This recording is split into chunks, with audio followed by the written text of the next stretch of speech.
In this video, I'll show you how to create a formula field in Salesforce CRM step by step. To begin, navigate to salesforce.com and make sure you're logged in to your Salesforce account.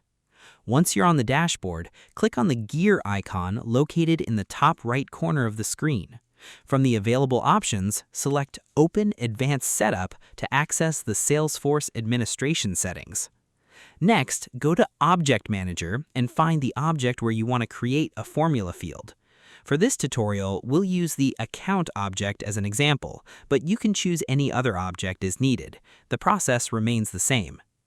After opening the object, navigate to Fields and Relationships, then click New. From the available field types, select Formula. Now enter the field label and field name, then choose the appropriate formula return type from the available options. On the next screen, enter your formula. You can create a simple formula using the default editor or switch to the advanced formula editor if needed. Once your formula is complete, click Check Syntax to verify that it's valid, and then click Next. Next, configure the field-level security settings for the appropriate profiles and click Next. After that, choose the page layouts where you want the formula field to appear. Finally, click Save to create your formula field. And that's how you can create a formula field in Salesforce CRM.